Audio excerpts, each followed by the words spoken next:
Olá, eu sou a professora Vera Lúcia Carlos, procuradora do Ministério Público do Trabalho e lotada aqui na 2ª Região São Paulo e professora do curso FMB. O curso FMB, preocupado com você, aluno que se prepara para o concurso de procurador do trabalho, ele pediu que eu preparasse alguns esclarecimentos importantes para vocês sobre a prova para o concurso de Ministério Público do Trabalho, sobre o concurso em geral e sobre as provas do concurso de procurador do trabalho.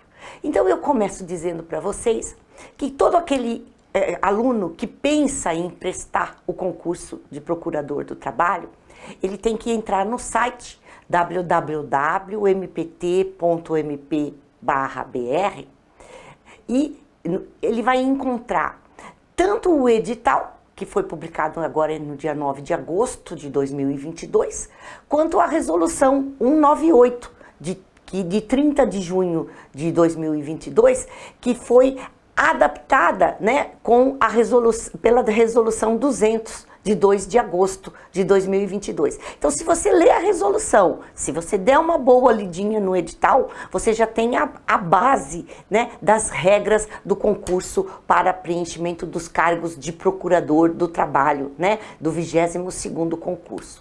Então, vocês sabem que a inscrição já está aberta, né, você já pode fazer a sua inscrição até dia 12 de setembro de 2022 e você vai fazer uma inscrição preliminar e para isso você vai entrar no endereço eletrônico constante do edital. O valor da taxa de inscrição é R$ 250 e aqueles alunos que se enquadram, né, nas condições legais, eles podem até pedir a isenção da taxa de inscrição. O candidato para prestar o concurso, ele tem que ser bacharel em Direito e ele tem que comprovar, né, até a data da inscrição definitiva, o cumprimento dos 3 anos de efetiva atividade jurídica. E essa comprovação da atividade jurídica deve ser feita nos termos da própria resolução.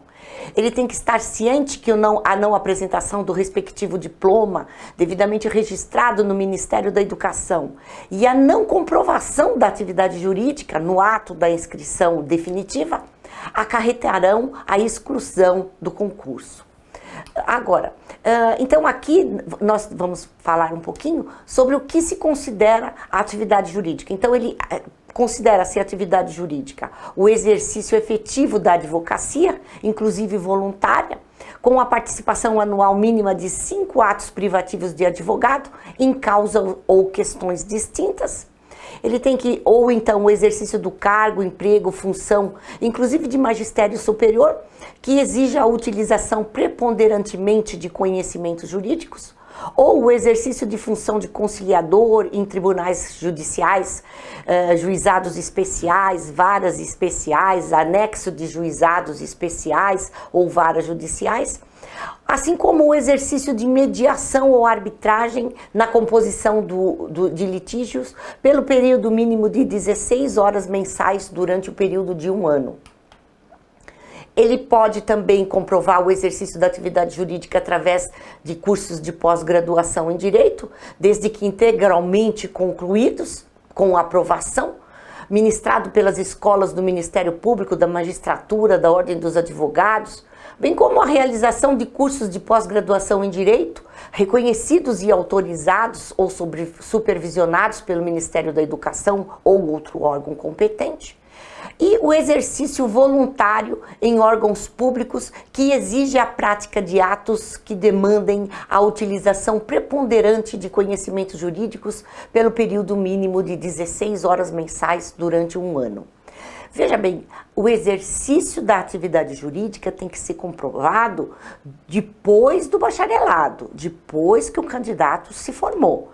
Aqueles períodos de estágio, eles não servem para a comprovação do período de atividade jurídica. É o que se tem no parágrafo 1º do artigo 5º da resolução, que diz assim: é vedado para efeito de comprovação de atividade jurídica a contagem de tempo de estágio ou qualquer outra atividade anterior aos cursos, à conclusão do curso de bacharelado, ou seja, só aquilo que aconteceu depois que ele se formou advogado.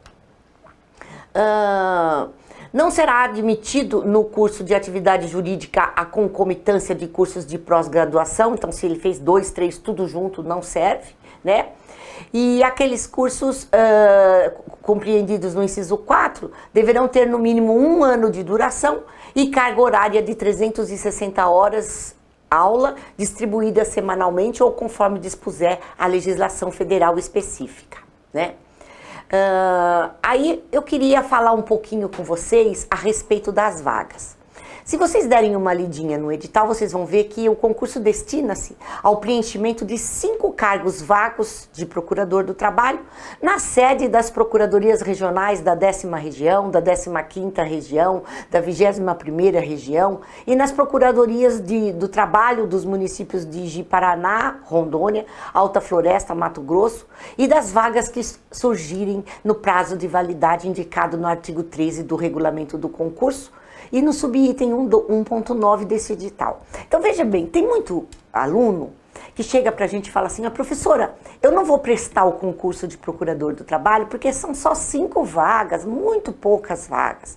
Então só que o aluno que fala isso, ele não leu integralmente, né, o edital. Então veja bem, aqui eles deixam bem claro que seriam 5 cargos vagos, que já se encontram vagos, e mais todas as vagas que surgirem durante o prazo de validade do concurso, que é o prazo de 2 anos.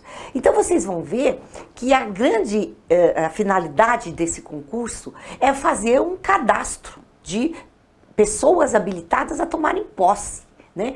Então, vejam bem, no último concurso, nós tínhamos lá 4 vagas, 4 cargos vagos. Só que foram aprovados 40, se não me falha a memória, 42 candidatos, e os 42 candidatos foram chamados para tomar posse. Aliás, eu nunca soube de um concurso em que teve candidatos aprovados que não tomaram posse.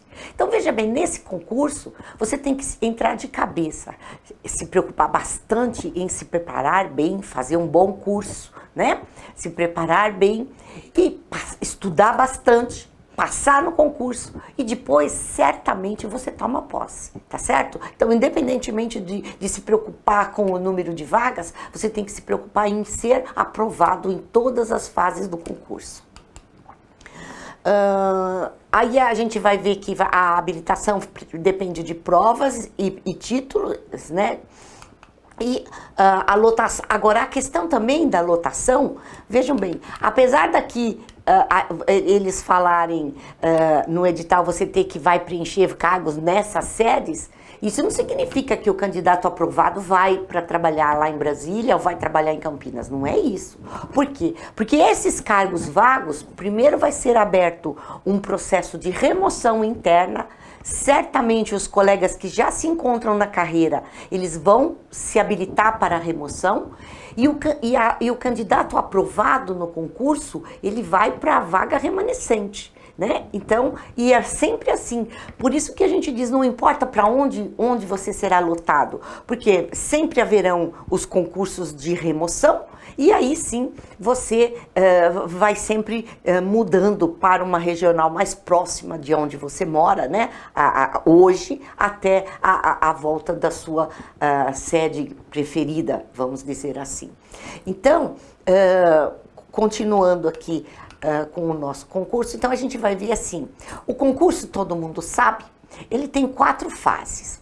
A primeira fase é a realização de uma prova objetiva de caráter eliminatório e classificatório, ou seja, uma prova de teste. São 100 testes de múltipla escolha, envolvendo as disciplinas do grupo 1, que são das principais matérias do concurso, que são direito do trabalho, processo do trabalho, direito coletivo do trabalho, direito ambiental do trabalho, direitos humanos e direito constitucional. Além das disciplinas do grupo 1, do grupo 2 e do grupo 3, ou seja, a primeira fase é realmente a fase mais difícil, não é verdade? Então, por quê? Porque caem todas as matérias do edital, podemos dizer assim, todos os 3 grupos, né? E ele vai ter que ter uma nota mínima de 60 pontos na classificação geral do concurso e uma nota mínima de 50 pontos para passar para a segunda fase, para outra fase, tanto na prova discursiva quanto na prova prática final. Agora, em relação à primeira fase, nós vamos ver que em relação a essa primeira fase, então são 100 questões de múltipla escolha, com 5 alternativas. Por quê? Então nós vamos ter a alternativa A, B, C, D, e a última alternativa, a alternativa E, é não sei. Por quê? Porque no concurso de procurador do trabalho, o grande diferencial dos outros concursos é que cada 3 questões erradas anulam uma certa. Por isso, o candidato ele tem que se preocupar muito quando ele vai chutar uma questão. Por quê? Porque se ele não sabe e ele chuta e ele erra, cada 3 erradas anula uma questão certa. Então ele acaba sendo muito prejudicado. Então aquelas questões... Então daí o aluno pergunta para mim, ele fala, professora, e aí eu posso chutar no concurso? O que a senhora acha? Então eu acho o seguinte, eu sempre digo isso. O candidato ele tem que primeiro fazer todas aquelas que ele tem certeza. Agora, só que sempre tem aquela que a gente conhece o tema, conhece a matéria, estudou, sabe, só que naquela hora você tá em dúvida entre uma e 2. Vale acertar? Vale chutar? Claro, aí você tem que fazer aquela. Agora, aquela questão que você nunca viu, aquela matéria que você não estudou, que você não conhece, então de início você não mexe naquela questão, porque você coloca, para depois você assinalar, não sei, não é verdade? A segunda etapa é uma prova discursiva de caráter eliminatório e classificatório. Mas veja bem, quem é que vai para a segunda fase? Então nós vamos ver que na primeira fase só serão aprovados 300 candidatos, né?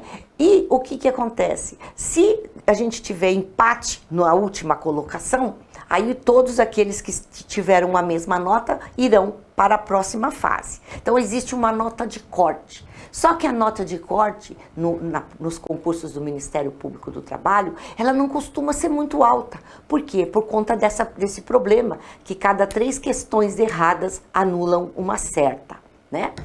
Aí, aquele que consegue ficar dentro da classificação, que aferiu a média de corte, ele vai para a segunda prova discursiva. A prova discursiva são aquelas provas de questões. Costumam cair 5 ou 6 questões das matérias mais importantes do concurso, né? A gente vai falar sobre isso já, dessas provas. Nós já temos a data das provas, então a prova objetiva é dia 13 de novembro, a prova discursiva, ou seja, a prova de questões, dia 5 de fevereiro, e a prova prática vai ser dia 2 de abril de 2023. E no dia 29 de maio até dia 2 de junho serão realizadas as arguições da prova oral dos candidatos. Nós temos a banca examinadora da primeira fase, então cada fase do concurso tem a sua banca examinadora, a sua comissão examinadora. Nós temos os titulares da banca e os suplentes da banca.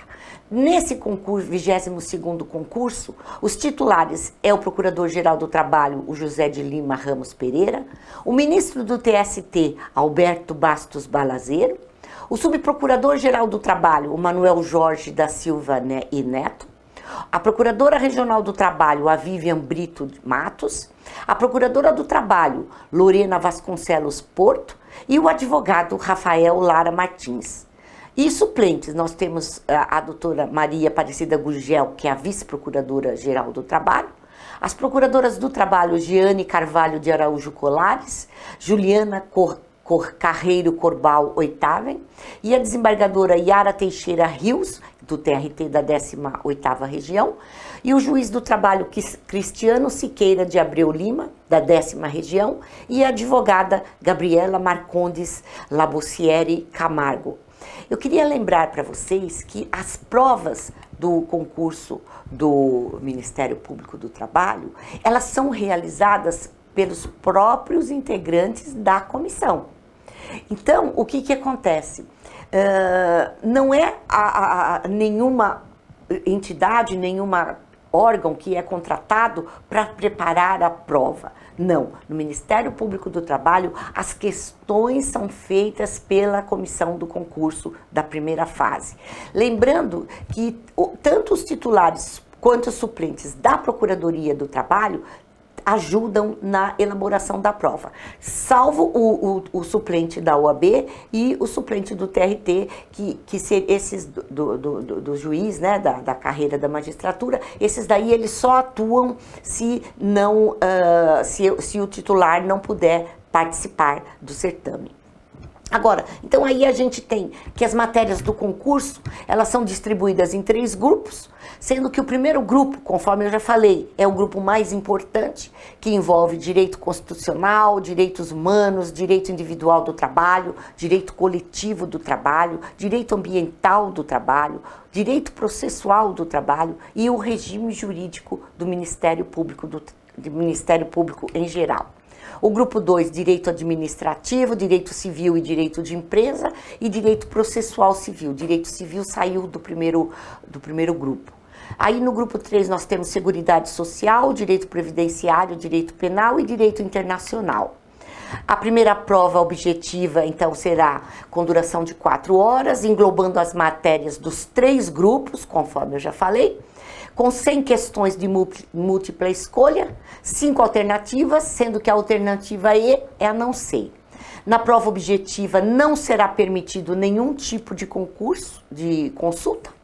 Na correção da prova objetiva, as questões terão o mesmo valor, descontando a pontuação atribuída a uma resposta certa para cada conjunto de 3 respostas erradas. Aquilo que eu disse, 3 erradas anulam uma certa. A questão assinalada na folha de resposta como não respondida não será computada para qualquer efeito. Agora, aquele que não escreve nada, que deixa em branco, aquela lá será computada como errada. Não é permitido nenhum tipo de rasura no preenchimento das folhas de respostas e não pode usar nem líquido corretor na folha de resposta. Serão classificados os 300 primeiros candidatos que obtiverem a maior nota e os candidatos empatados na 300ª classificação serão todos habilitados à etapa seguinte do concurso, ainda que ultrapassado o limite previsto neste artigo. A prova discursiva constarão de questões dissertativas ou resolução de problemas, então tanto pode cair uma dissertação ou pode cair um problema para o candidato dar a solução adequada. E a aprovação depende da nota igual ou superior a 50.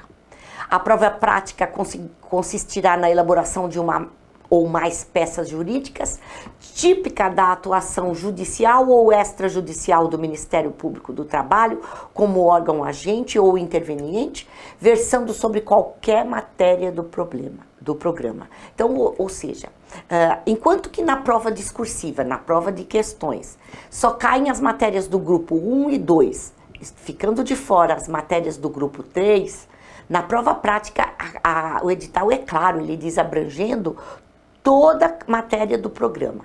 Também o que seria a peça? A peça vai ser uma peça prática, vamos dizer assim, típica da atuação do procurador, tanto de atuação judicial quanto de extrajudicial. Ou seja, pode cair um termo de ajuste de conduta? Pode. Pode cair uma notificação recomendatória? Pode. Né? Pode cair um mandado de segurança? Pode. Pode cair um recurso de revista? Pode. Então, qualquer tipo de peça judicial ou extrajudicial típica da atuação do procurador. Então, aquilo que o procurador faz pode cair na 3ª fase. E a aprovação depende da nota igual ou superior a 50. Na prova discursiva e na prova prática, será admitida a consulta dos textos normativos e da jurisprudência uniformizada dos tribunais, desde que desacompanhados de qualquer tipo de anotação ou comentário.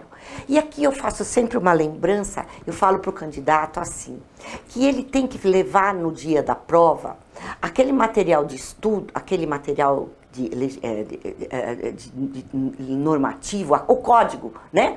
Que ele estuda, que ele está acostumado a estudar. Só que ele tem que se acostumar a estudar sem fazer anotação. Por quê? Porque ele vai ter que levar aquele material que ele sabe, que ele acostumou a usar no dia da prova.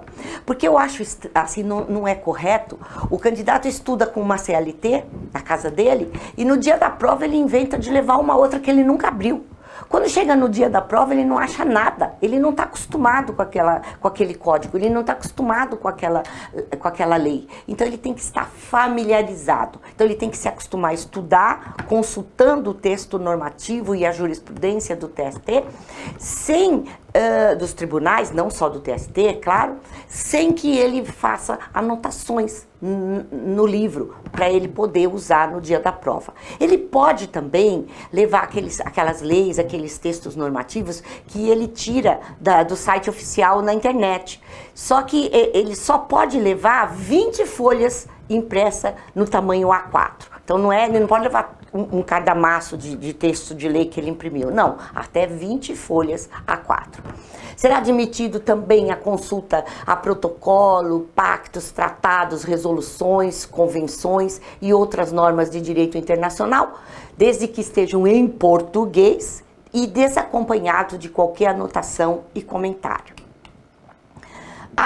No dia da prova, o candidato tem que chegar com antecedência mínima de 30 minutos, munido de documento recente com foto, né, e com a assinatura, bem como de uma caneta esferográfica transparente. Tem que ser uma caneta esferográfica transparente, de tinta indelével, na cor azul ou preta.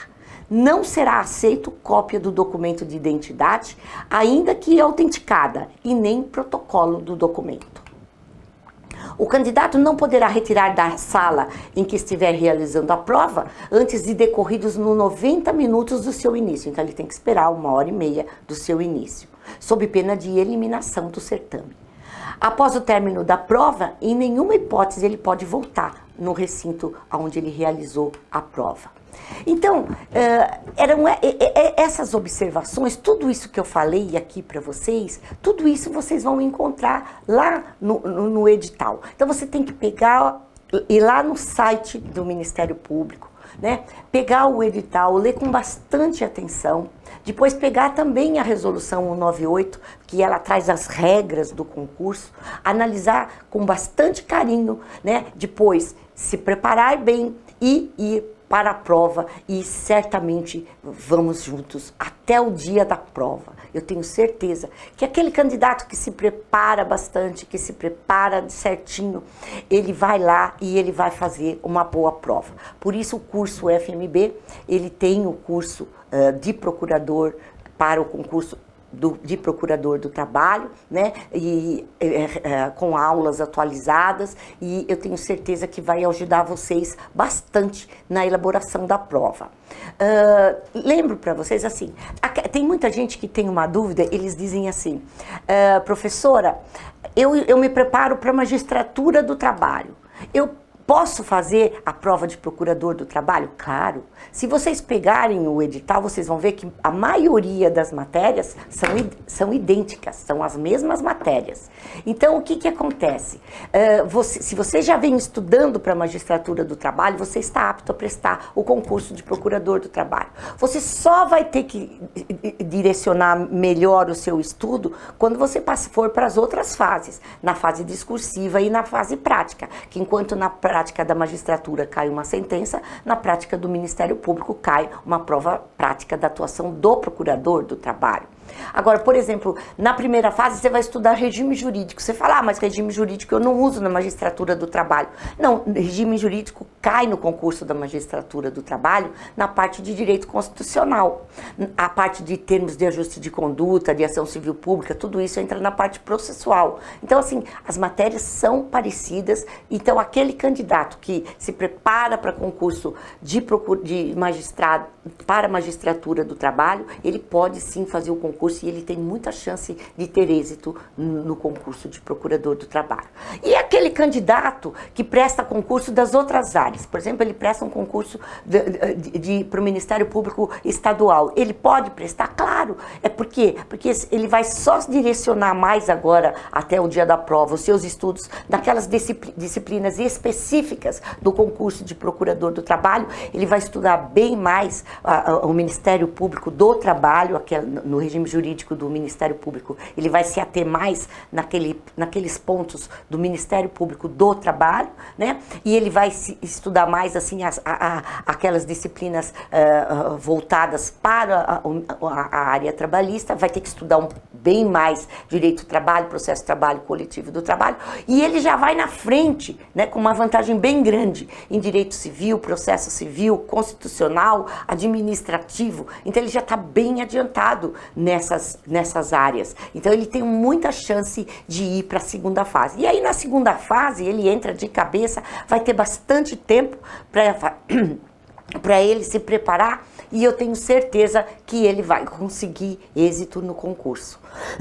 Então, queridos alunos, queridos candidatos, contem comigo. Eu sou a professora Vera Lúcia Carlos, daqui do curso FMB, e eu estou à disposição de vocês para tirar dúvidas, para ajudá-los no que for preciso. Vocês contem comigo, vamos juntos rumo à posse.